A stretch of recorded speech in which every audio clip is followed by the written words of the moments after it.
Magandang araw mga kabayan. Ito po muli si Engineer Alejandro, isang OFW, ang inyong stock tambay. Muli handang magbahagi ng kwentong kalakal at kuro-kuro mula sa Philippine Stock Exchange. Kung bago ka pa lamang sa aking channel, huwag kalimutan mag-like, subscribe, share, at pindutin ang notification bell para updated ka sa bagong videos na aking i-upload. Welcome to everyone. This is our PSE Weekly Performance Review Week 4 of 2026. The PSE ended the week modestly lower, reflecting broader selling pressure and cautious positioning. On January 23, the index closed around 6,333, sliding about 1% amid broad sector weakness, though mining and oil stocks bucked the trend with gains. Key factors affecting the index: profit-taking and rotation. Late week profit-taking capped earlier upside as participants locked in gains after recent rallies. Another one is weak peso pressure. The peso's recent weakness weighed on sentiment, pressuring export-linked earnings expectations. Another one is economic uncertainty. Mixed outlook from global and local sources, including expectations for GDP and risk from slower growth projections, dampened convictions. And lastly is sector participation. Financials, property, and industrials were soft, while mining and oil outperformed, suggesting defensive flows into commodity plays. Important news impacting market sentiment. Jollibee's 2025 result and strategy boost investors' confidence. Shares of Jollibee Foods Corporation gained during the week as the company reaffirmed a positive 2025 performance and outlined global growth plans, including a potential U.S. listing for its international arm, a catalyst seen as supporting confidence in consumer names.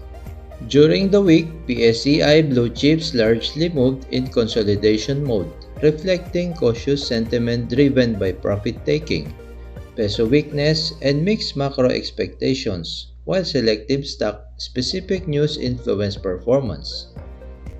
Jollibee Foods stood out, supported by renewed optimism on earnings momentum and global expansion plans, helping stabilize consumer sentiments. While banks such BDO, Metrobank, and BPI via GT Cap exposure showed controlled pullbacks with key support holding, signaling continued institutional accumulation rather than distribution.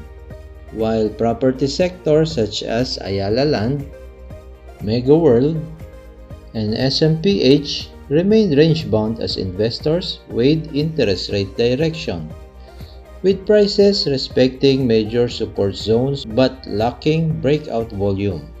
Conglomerates such as Ayala Corporation, GT Capital Holdings, and JG Summit Holdings traded sideways, reflecting diversification, stability, but muted catalyst.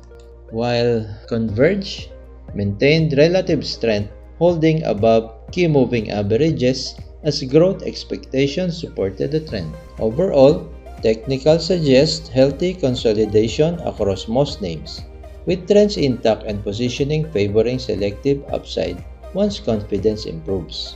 In summary, the PSE drifted lower late week amid profit-taking, peso pressure, and mixed sentiment, although some sectors, like mining, held up.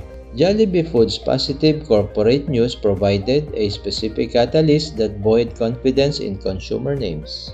In other words, or in simple terms, most blue chips are in consolidation or mild recovery phases technically, while fundamentals reflect resilience but remain sensitive to macro data and confidence drivers, which means what we are seeing in the chart is a normal textbook move where it goes into phases one after the other.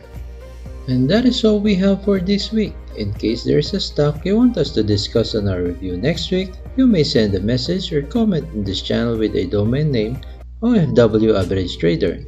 You may also choose to reach out by sending me an email at engineeralejandromagno engineeralejandro@gmail.com. Or you can also send a message in my Twitter account or send a direct message in my Facebook page named Engineer Alejandro Magno. Take the opportunity while it is offered free. There is no secret to success. We just have to keep going and work harder. We will only lose a battle the moment we stop trying and believing. Before we finally end this video, please don't forget to subscribe, hit the like button, and share this channel to your friends, family, colleague, and fellow OFWs currently looking for a passive income. This might help to share the gift and opportunity to be financially literate. It might also help them secure their future and save their hard-earned money from price inflation. I hope you learned a lot from this video.